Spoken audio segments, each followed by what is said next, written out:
पाल जी, बहुत शुक्रिया आपका समय देने के लिए। स्वागत है आपका टीनो स्वदेश पर। सर, पहले ये बताइए कि इस डिमर्जर के पीछे रैशनल क्या है? मतलब ये सोच में आया क्यों कि इस कंपनी को 3 हिस्सों में बाँट दो? नमस्कार और धन्यवाद आपके शो पे आमंत्रित करने के लिए।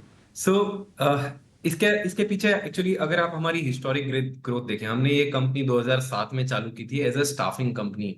और 2007 से स्टाफिंग से शुरू कर कर हमने निवेश किया।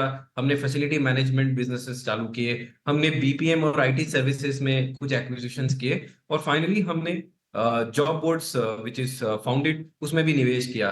तो आज जहां पर ये सभी इंडिविजुअल बिजनेसेस हैं, ये सभी इंडिविजुअल बिजनेसेस एक ऐसी ऐसी स्केल पर पहुंच चुके हैं जहां पर ये अपने आप में या तो मार्केट लीडर्स हैं या top 3 companies in the market in the area that they are working, वहां वो पहुंच चुके हैं।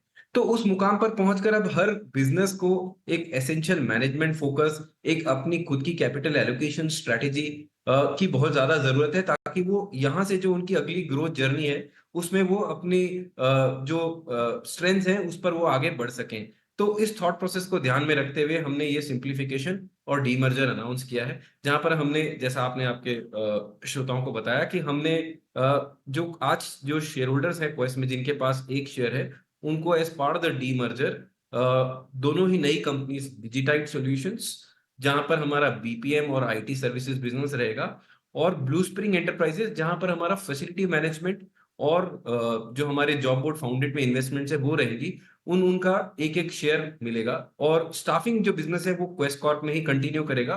तो जो शेयर होल्डर्स हैं वो तीनों ही कंपनी में उनके बराबर के शेयर होल्डिंग राइट्स रहेंगे। जी।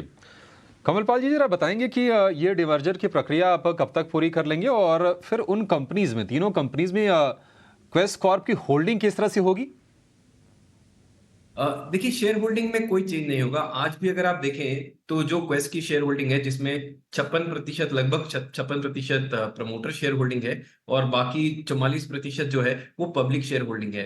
तो आज से लगभग 12 से 15 महीने में अगर हमको ये अप्रूवल मिल जाता है एनसीएलटी का और डीमर्जर का, तो हम जब ये इन कंपनीज को विभाजित करके और 3 कंपनीज में लिस्टिंग कराएंगे, तो तीनों कंपनीज का on the day of listing again to start with share holding यही रहेगा। तो आज जो एक शेयर होल्डर है जिसके पास सपोज 100 शेयर्स हैं क्वेस्ट के, उनके पास 100 शेयर्स क्वेस्ट के रहेंगे, 100 डिजिटाइड सॉल्यूशंस के, और 100 ही ब्लू स्प्रिंग एंटरप्राइजेस के। तो share holding on the date of listing बिल्कुल सेम रहेगी जो आज की डेट में है इन तीनों कंपनीज की। सर, ये डिमर्जर हो कब तक जाएगा सर? कोई टाइमलाइन शेयर करना चाहेंगे आप? जी, हमारा अनुमान है 12 से 15 महीने लगने चाहिए, बिकॉज प्रोसेस में स्टॉक एक्सचेंज से एनओसी लेना है, शेयर होल्डर से और क्रेडिटर से अप्रूवल लेना है, और फाइनली एनसीएलटी से और भी रेगुलेटर से अप्रूवल है। तो जो हमारे देश में जो ये प्रक्रिया है, ये 12 से 15 महीने में लगभग कंप्लीट होती है बाकी कंपनीज के लिए। तो हमारा अनुमान है कि इस टेन्योर में, इस टाइमलाइन में हम भी ये पूरा प्रक्रिया खत्म कर पाएंगे। ठीक है, 12 से 15 महीने में ये डिमर्जर होने की उम्मीद है।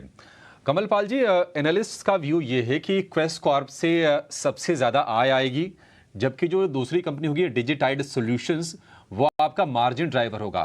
क्या ये सही अनुमान है, सही आकलन है ये?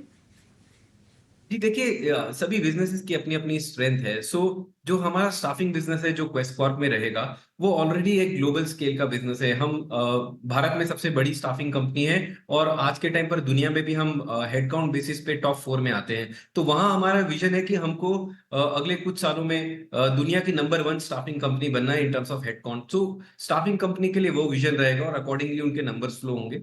जहां तक कि डिजिटल सॉल्यूशंस की बात आती है, उस बिजनेसेस का आज के टाइम पर जो हमारा टॉप लाइन है वो लगभग $300 मिलियन के आसपास है। वहां हमारा विजन है उस बिजनेस को अगले 5 साल में लगभग $1 बिलियन की बीपीएम और आईटी कंपनी बनाने का। तो उस विजन के साथ हम चलेंगे, और वहां पर जो उसकी प्रॉफिटेबिलिटी और जो आरओई मैट्रिक्स होगी वो उस विजन के साथ चलेगी। और जो हमारा फैसिलिटी मैनेजमेंट और जॉब बोर्ड बिजनेस है, वहां पर हमको जो हमारी इंडिया ग्रोथ स्टोरी है, आज के टाइम पर जो इन्वेस्टमेंट्स हो रही हैं इंडिया में, चाहे वो गवर्नमेंट की हो in terms of creating more and more infrastructure, और जो बाकी फॉरेन इन्वेस्टमेंट्स इंडिया में आ रही है for the next phase of India growth journey. तो हम जो हमारा जो ये फैसिलिटी मैनेजमेंट बिजनेस है, हमको लगता है कि मोर एंड मोर एसेट्स जैसे जैसे क्रिएट हो रहे हैं, इनकी मेंटेनेंस कॉस्ट जो है उसका हमें बेनिफिट मिलेगा जो हम स्केल पे हैं। तो वहां पर हम जो हमारी अगले 5 साल की ग्रोथ है, हम हमारी इंडिया की ग्रोथ के साथ टैग करना चाहते हैं। हमारे इंटरनल अनुमान है कि अगर हमारी जो भी हमारी जीडीपी की ग्रोथ रहेगी, ये जो हमारा बिजनेस है, जो हमारा फैसिलिटी मैनेजमेंट बिजनेस है, वो 3 से 4%, 3 to 4 times of the GDP growth grow करना चाहिए। पाल जी, अगर हम डिजिटाइड की बात करें तो रेवेन्यू विजिबिलिटी और एविडा को लेकर आपने क्या टारगेट्स तय किए हैं? और दूसरी चीज़ कि आपने 1 बिलियन का बहुत ही एग्रेसिव रेवेन्यू टारगेट आपने सेट किया है और उसको बढ़ाया है आपने $280 मिलियन से। तो इस ग्रोथ के पीछे, इस बुलिशनेस के पीछे वजहें क्या बनेगी, क्या ड्राइवर्स होंगे?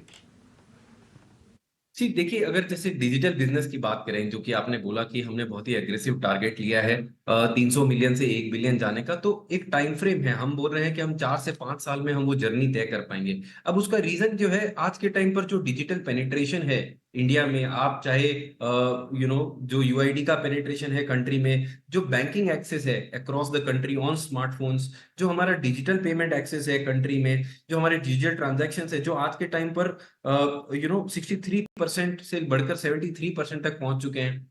तो ये सब इस ग्रोइंग इकोनॉमी में and with more and more investment that's happening in the country on the artificial intelligence, हमारा अनुमान है कि जो हमारी टॉप पोजीशन है मार्केट में amongst in this space being the top 3, वो हमको एक अच्छा राइट टू विन देती है of that growth journey.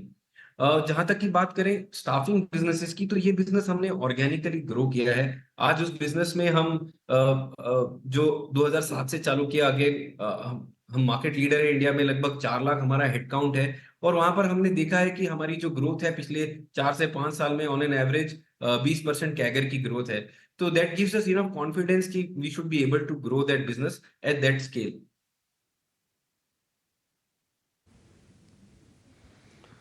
कमलपाल ji, एक और सवाल। आपने स्टाफिंग बिजनेस की बात की, तो जरा एक सेंस दे पाएंगे कि आप इसके लिए किस तरह की वैल्यू देख रहे हैं? दूसरी चीज, क्या इस स्पेस में थोड़े से कंपटीशन बढ़ रहा है और उसको लेकर आप प्रिपेयर्ड हैं?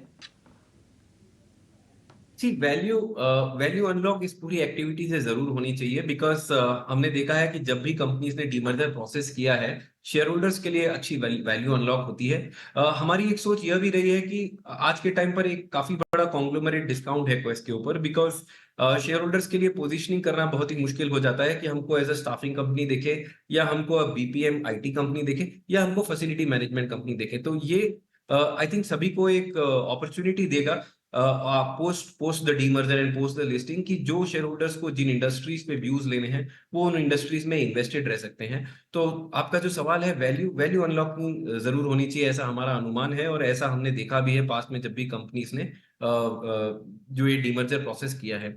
जहां तक रही कंपटीशन की सवाल, जी और स्टाफिंग में कंपटीशन की सवाल, तो ये जो बिजनेस है, इसमें काफी अच्छे प्लेयर्स हैं मार्केट में, और बहुत ही रेस्पेक्टेड प्लेयर्स हैं मार्केट में कंपटीशन में। और कंपटीशन होना एक मार्केट के लिए बहुत ही एसेंशियल है, बिकॉज कंपटीशन ही आपको अलाउ करता है कि आप भी एकदम अपने पूरे फोर फ्रंट पर अपने स्ट्रेंथ्स पे मार्केट में जो है पोजीशन कर रहे हैं।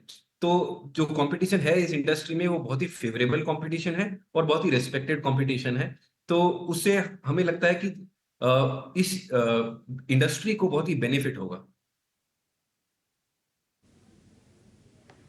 ठीक है कमलपाल जी, बहुत ही आपने बारीकी से और बहुत ही आपने क्लैरिटी के साथ अपने बिजनेस को समझाया भी, और आगे आप किस तरह के प्रोस्पेक्ट्स देख रहे हैं इस पर भी आपने प्रकाश डाला। बहुत शुक्रिया आपका समय देने के लिए और हमसे बातचीत करने के लिए। बड़ा अच्छा लगा आपसे बातचीत करके।